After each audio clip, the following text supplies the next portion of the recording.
the Write Your Story program and is the 126th title in that program that we have published so far. My name is Adele Hulse and I am the coordinator of the Write Your Story program and will be your MC for this afternoon.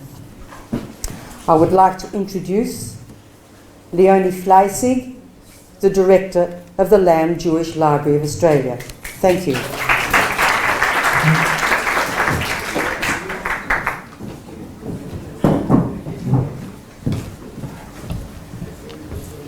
Welcome everybody. I'm here as a representative of the McCaw Publishing, which is the publishing arm of the Lamb Jewish Library of Australia.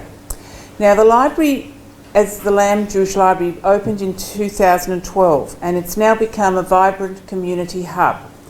The library was conceived by Mrs. Ros Collins, formerly Director of McCaw, and was enabled by the leadership of Dr. Danny Lamb when he was the President of the Zionist Council of Victoria.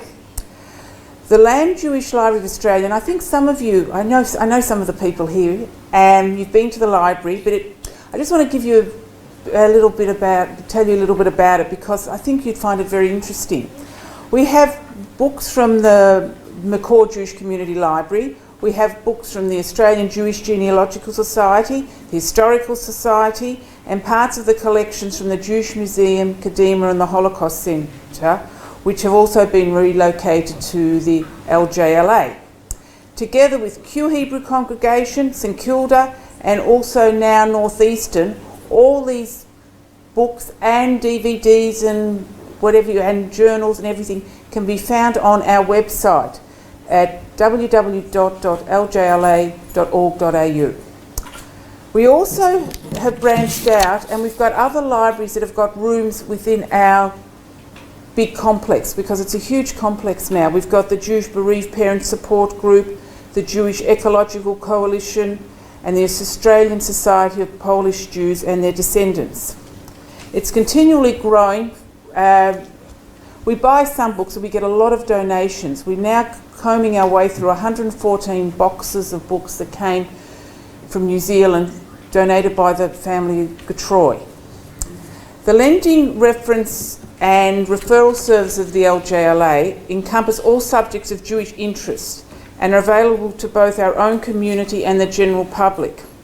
We have books, CDs, CD-ROMs and DVDs. We have a lot of books in Hebrew. We've got probably the biggest collection of modern Hebrew fiction in Hebrew. And we've also got, thanks to the generous donation of the Naomi and Samuel Stopnick Fund, we've now got ebooks. And you can access them via computers, iPads and mobile phones anywhere in the world. And if people are interested in ebooks and they want a particular book, just ask me. I'll try and get it and then you can download it once you become a member. We have all sorts of activities in the library. We have a film club. We have Sha'at Sipur, which is Hebrew story time for preschoolers. We have a book club. We actually have a monthly adult colouring in club, which I thought, now who's going to want to do that? But actually that's our most popular club. So I'm really surprised. We have a Scrabble club. We have Hebrew lessons. We also have kosher cooking in the cook kitchen. And we also have a daily shiur presided over by Paul Steinberg. Another initiative that we've started is the Melbourne Jewish Writers Festival, which we have every second year. But this year, instead of having one big festival, we had three little functions. One was Daniel Mendelssohn. We interviewed him. We had two people, a musician, Adi Sapir and Lee Kaufman, reading the poetry of Yehuda Amichai. And we had three performances of theatrics, The Wit and Wisdom of Jewish Writing, when we used the writings from 10 Jewish authors and made it into drama. But lately what we did have, the Lamb Library with Zionism Victoria, because that's now the new name of the Zionist Council of Victoria, they've changed it. We had the Anne Frank exhibition. We had over 1,000 people come through, and I'm pleased to say that one of the schools that came was Bet Rivka, and it was a pleasure to have them come. They asked intelligent questions and we really learnt a lot from each other. Now, this Write Your Story program that Adele mentioned just before has been going since February 1998. It's not just one person, it's a whole team. We've got Adele, who is the most wonderful editor and who's a coordinator of the program. We also have Ruth Leonards, who checks everything that we do and fixes it up. She's proofreader extraordinaire. We also have Julie Tanner, who's the printer and makes sure that everything looks good on the page. And all of these books are housed in the Lottie and Victor Smorgon archive at the library.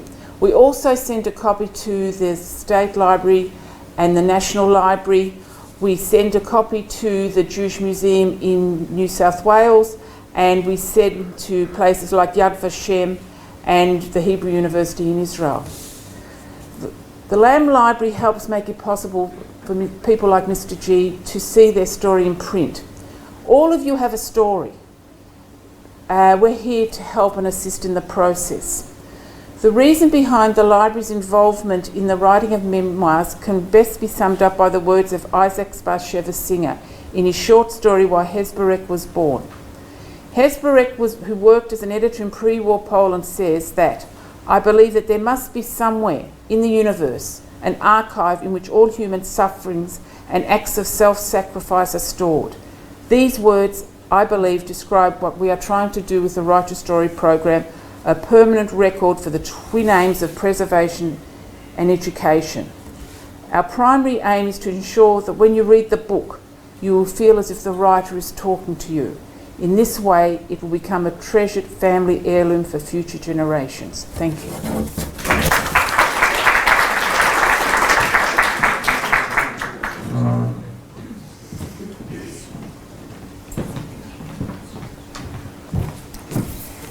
Thank you, Leonie. I will now speak a little about the Write Your Story program. This is a fishing exercise, and also to say what a pleasure it was to work with Mr. Gurevich. It was difficult because there was Hebrew script involved that we had to be very careful with, and not all of us are familiar with Hebrew script, I have to say. And Mr. Gurevich was in Israel for quite some time, and there we had, how many hundreds of emails did we have altogether? And I have to say that this book is very high quality. It's really well done, and much of that is due to Ruth Leonards, our proofreader, who's sitting over there, who is the secretary of the East Melbourne Shul and was a great help to us in so many ways, and always is. And you get very humble if you're an experienced editor.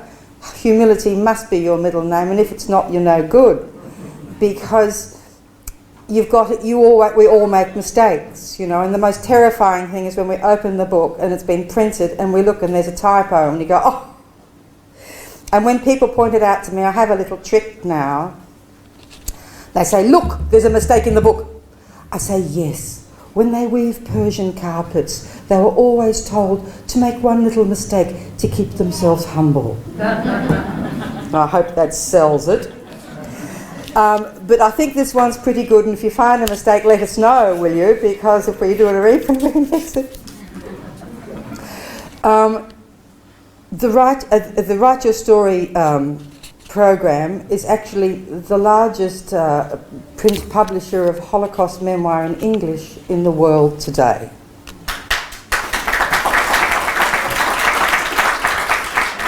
Which of course reflects the unusual quality of the Melbourne community, which with so many concentration survivors from Poland came to Melbourne. I'm here to encourage anybody who's thinking about writing their memoir to do so. Because tick, tick, tick, you know. And you look at yourself and you think, am I the oldest person in the family? If you are the oldest person in the family, you know the most. You carry the most history. You know what has been lost has been lost. And sometimes, so often, I'll sit down with people and say, do you know your grandparents' names? And they say, yes.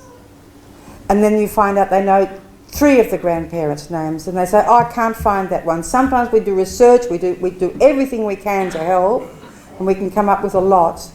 And sometimes when things are lost, you feel the pain. But you also feel proud and grateful that you could save the bits you could save. Sometimes people have pages about their grandparents. They know who their great-grandparents were. They know where they were born and their trade, how they met and these things, you know. And sometimes they don't. If you've got a paragraph or 2 pages, brilliant. If you've got one sentence, it's worth saving. And then you can present it, you can collect that, and then tell your own story eventually as it arises. I was born. Where were you born? What was the house like? What was your life like? And I ask questions like, there are basically 2 questions. Did you have a live-in maid, and did you have running water? That basically sorts it out. And then you take the direction from there, you know. And what happened in the war? Where were you? Where were people in the war? What do you know? And we're very good researchers, and we can help you a lot. And there are as many ways to write a memoir as there are people who want to write them. Some people already have a book stuck in a bottom drawer. Oh, I started that years ago. And the other thing I hear is the children aren't interested. And then the grandchildren are interested. And I have a lot of compliments for the Roots programs in the Jewish school, that I thought that was so clever to put the grandparents and the grandchildren together to tell their stories. That worked beautifully, and so much came out. And the children are so proud of those Roots books. We all know that. And this is a more formal approach to that. And the book we end up with can be 20 pages, can be 100 pages, can be 400 pages. It is what it is. And we don't compare books.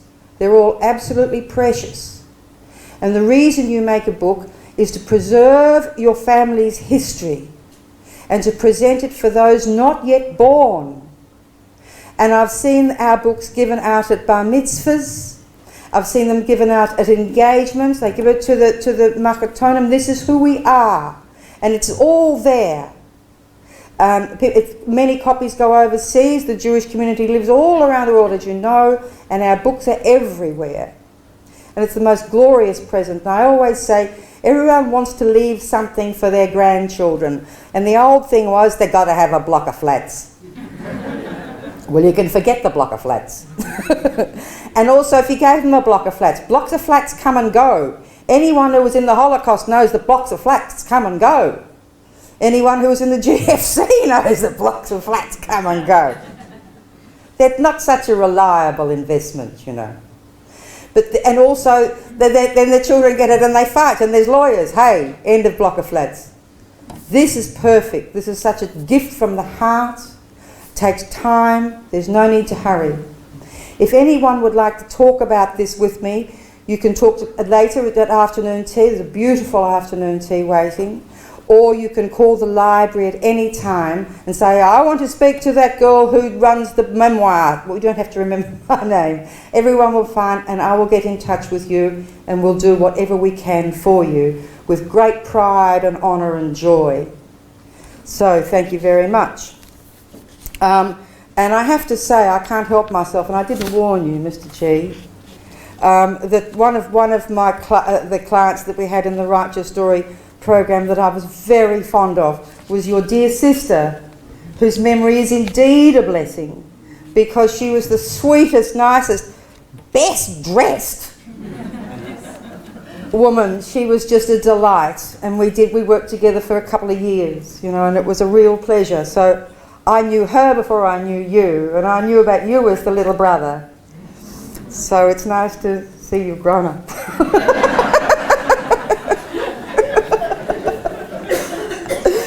So it is now my great pleasure to introduce the person who will officially launch this book, who is Mr. Jeffrey Bloch. The name Bloch is held in the highest regard in Melbourne's Jewish community. Jeff Bloch's father, Arnold, was a founding member of Mount Scopus College and of the esteemed law firm we all know of, Arnold, Bloch and Liebler. Arnold Bloch Liebler. That's right, they left out all the bits. His son, Jeff Bloch, is a barrister and long-standing member of the Mizrahi community and has spent many years in service on executive boards. His special relationship with Beth Rivka Ladies College and close friendship with the Gurevich family is apparent in the generous donations he has made to the school and the inspiring appendix he has provided for his friend's book. There is a most wonderful speech by Jeff Block at the end of the book about the importance and the quality of Jewish education. It is really inspiring. His daughters attended Beth Rivka, where they proved to be exceptional students. I am told that he is a man who loves nature and the outdoors, and that to hear him read from the Torah is a truly beautiful experience. So thank you for launching this book for us today. Please welcome Mr. Jeff Bloch.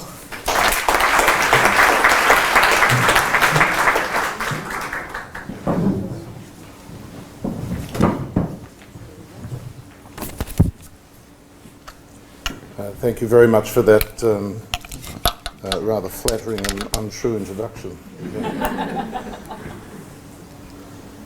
Kvod Rabbanim, Mr. and Mrs. Gurevich, members of the Gurevich family, ladies and gentlemen.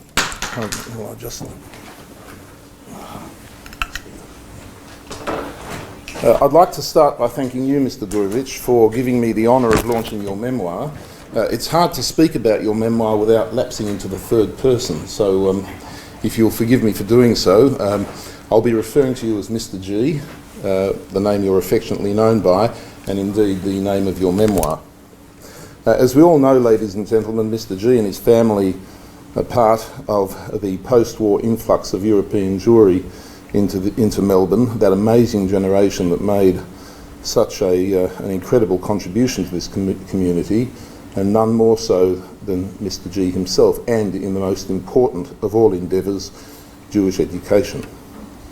I, and perhaps most of you, first got to know Mr. G as the master educator and principal of Beth Rivka Ladies College, and I think I can speak with some authority about Mr. G's exceptional talents as an educator, as after all I live every day with 4 of his graduates.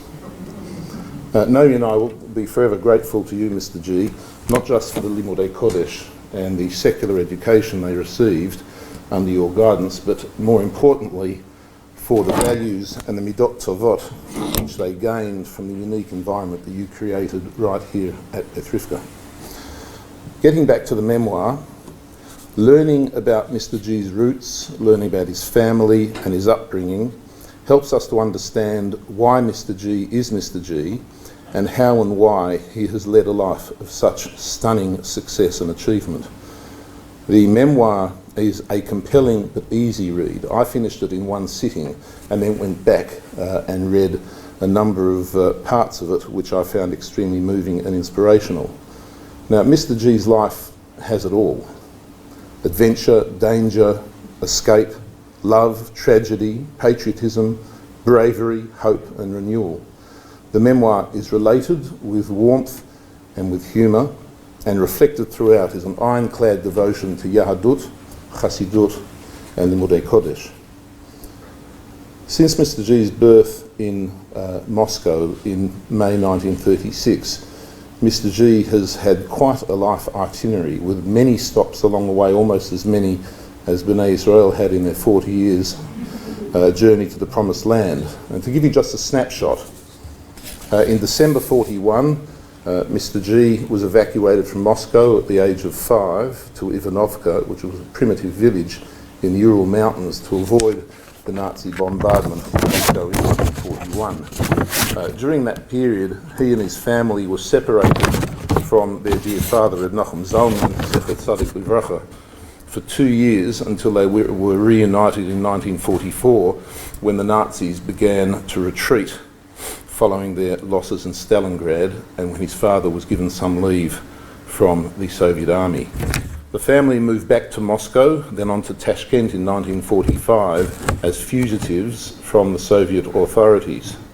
His family then escaped to Poland in 1946, assuming the identity of Jews who had perished in the Holocaust, and can I say it's wonderful to know that some of Hitler's victims, even after their deaths, played an indirect role in helping fellow Jews escape and survive another anti-Semitic dictator.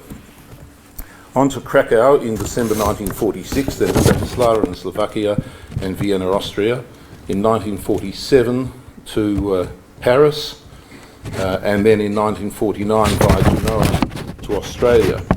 The Gurevitches being one of 5 families sponsored by the Feiglin family, fulfilling the Rebbe's wishes and instructions to come out here.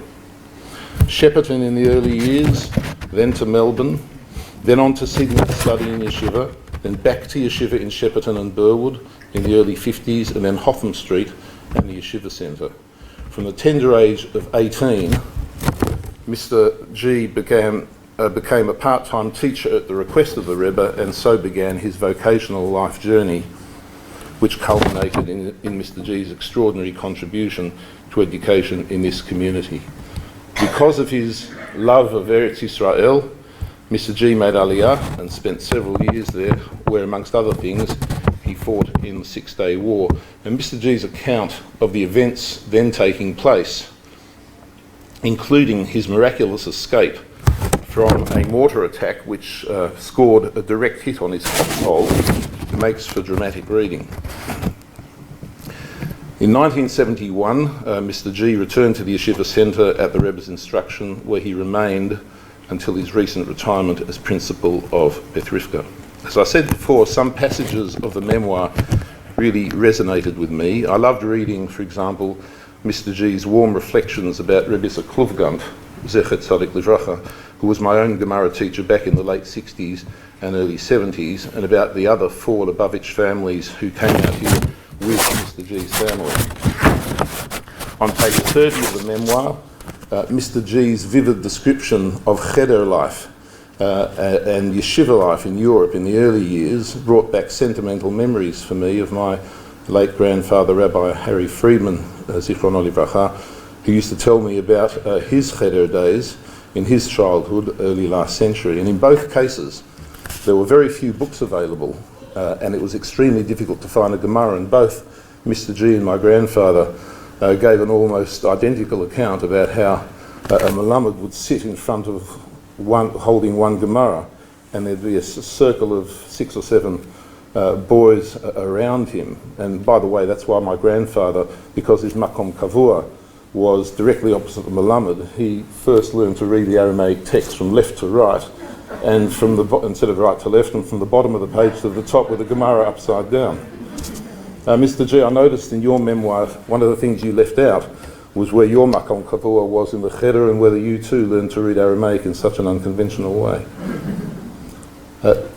Ladies and gentlemen, you can dip into virtually any page of Mr. G's memoir and find heartwarming anecdotes from Mr. G's early years right through his life. For example, on page 54, Mr. G reflects on how, having been naughty in Cheder in Paris, was responded to by his Rabbein with love rather than with discipline or criticism, and how the confidence his teachers had in him succeeding in his studies actually fueled his own desire not to let them down and motivated him to try his best instead.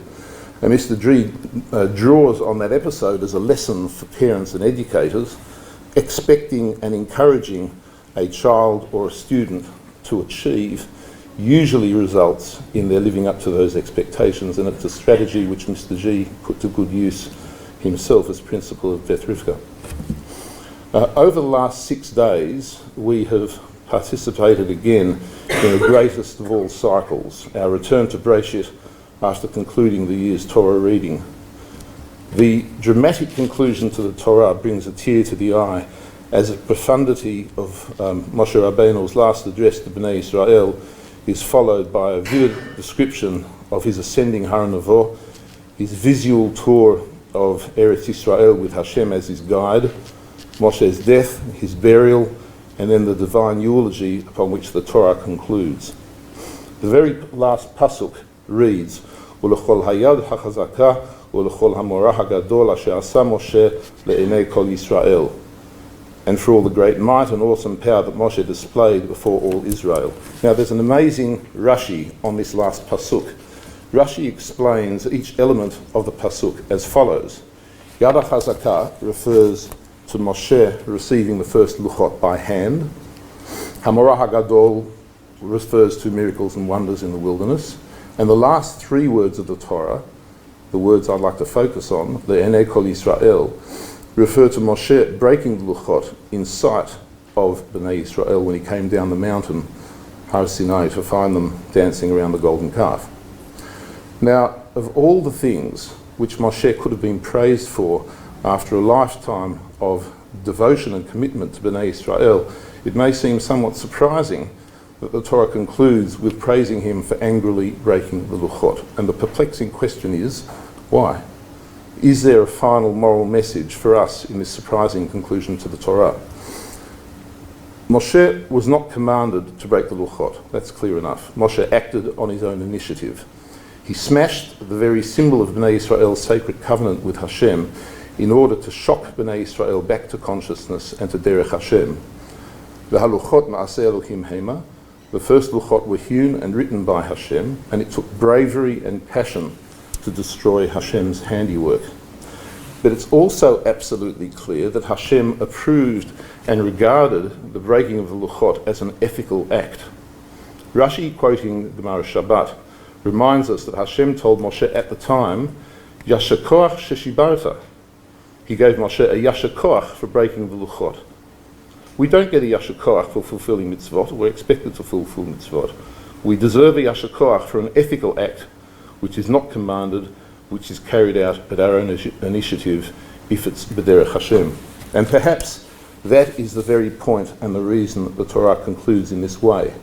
As Rav Lovinger has said, none of us will speak to Hashem at a burning bush. None of us will call water to flow from a rock. None of us will call manna to come to fall from the heavens or call on the earth to swallow up a mutinous rebellion. But each of us has the opportunity to act ethically, b'derech Hashem, on our own initiative, to behave as we're expected to behave, to speak bravely in defence of our ideals and our principles. It's our own voluntary, conscious initiative and our participation in this world by living ethically, which will fulfill Ratzon Hashem and secure the eternity of Am Yisrael. And this, the greatest of all initiatives, is what Mr. G has devoted all his adult life to. Generations of girls have been taught by his example how to live ethical Jewish lives. They have all benefited from his love and devotion, and through them so have we, and so has all Klal Yisrael.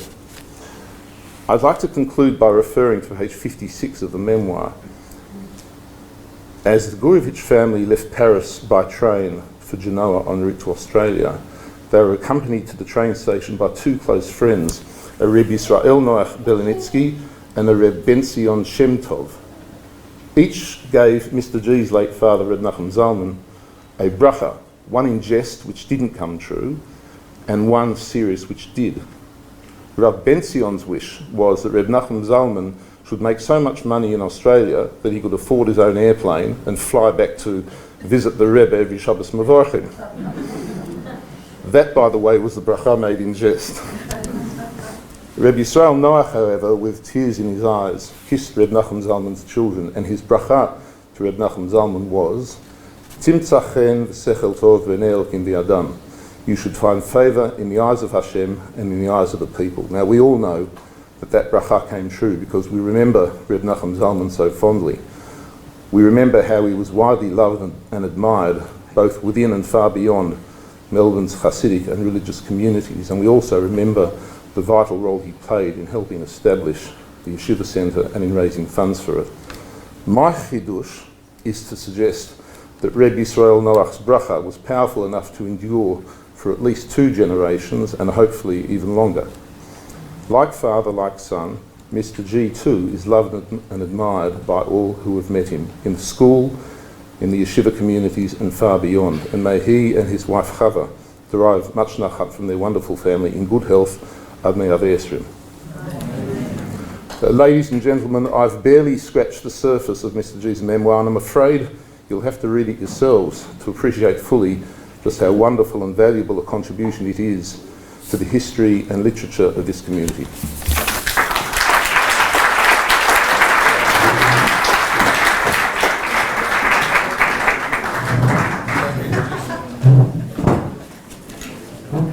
see you. Keen and eager. I now call upon the author, Mr. Shmuel Gurevich.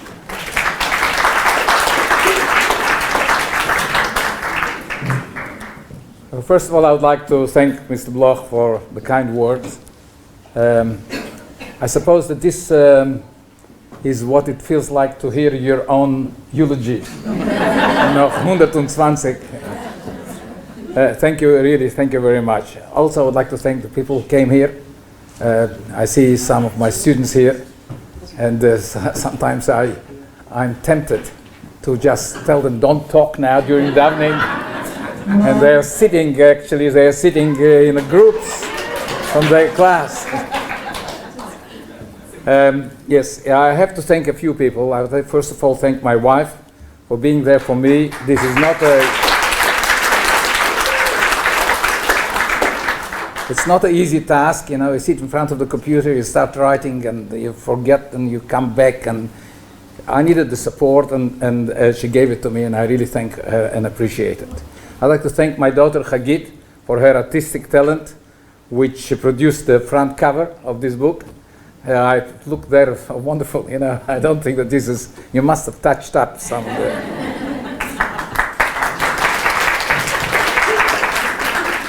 I'd like to thank Adele for organizing everything and make sure that the book should be written properly, because I'm quite an amateur. Thank you, Leonie from the Lem Library, who is in charge of Write Your Story project, for organizing this and let me be part of it. I'd like to thank Ruth Leonard for editing, Esther for typesetting, and Julie for printing this book. And a lot of people, which I'm not going to name them, that egged me on, sort of encouraged me in shul every time I used to say something. Write it down, write it down, write it down. I can only think of one person who is just here now. That's Mr. Covey New, a good friend. Thank you. Now, Adele said that I'm an author. Is that supposed to make me feel some different than I felt before I was an author? Sure. Yes, well, I don't know how I have to feel. I don't know whether I'm an author. I wrote down what I remembered. I've been blessed with a good memory, Baruch Hashem, and some of the things are so vivid in my mind. I remember my Obsheranish, and I remember where we were. I remember exactly what happened. My father came to fetch me. I was in a hammock, and my father came to fetch me because guests came and they had to go start cutting my hair. And I came in and I saw the big scissors, and I thought that I'm the dentist, and I ran away. And my father had to go and slap me in. I remember some of the things. Yes, true, there are gaps in my memory. There could be 6 months which I don't remember what happened. But while I still remember, I decided I have to write it down. Because otherwise a lot will be lost. At least my family, at least my grandchildren. My children heard everything already, but my grandchildren at least should be able to read it and remember it. And I think that my life wasn't smooth. I wasn't born here in Melbourne, just like Mr. Bloch pointed out. I had a lot of stops and I've been in many different situations. The Second World War, the air raids, and evacuation, and running away from the NKVD, from the KGB. Running away from Russia on false identities, and being in Poland, and being in Austria, and being at a DP camp for 4 months, being in France, which was good. Over there was already Menucha, we were already in a way, already relaxed in a way, but there was no Parnosa, and then coming here to Australia. Being in Australia also wasn't going all the time normal. I went to Sydney, and I went to Shepparton, and I was one of the first students in the yeshiva in Shepparton, and then one of the first teachers later on in 1954 when we moved to Hotham Street. I was already 18 years old, and Reb Zalman Serebransky wrote to the Rebbe that he needs me as a teacher, and the Rebbe said yes. And my father was very upset and said, "Wer hat dir gesagt, who told you to write about my son?" But it was already done. It was done already. Couldn't the Rebbe already said yes. And so, this is not, and later I'm going to Israel, and in Israel, being in the army, being in the 6-Day War, and Betrivka. Betrivka is a separate perek, a separate parsha. So I decided that I'll put it in writing. I hope that you'll all enjoy the book, and I hope that maybe I'll make a second edition if I remember more things. So thank you everyone to give me the honor of coming here and encouraging me. And I would like now to invite everybody for for afternoon tea in the cafeteria. Everything is parve, except the cheesecake, of course. And the sandwiches are mazoinas. Please come to the cafeteria and enjoy it.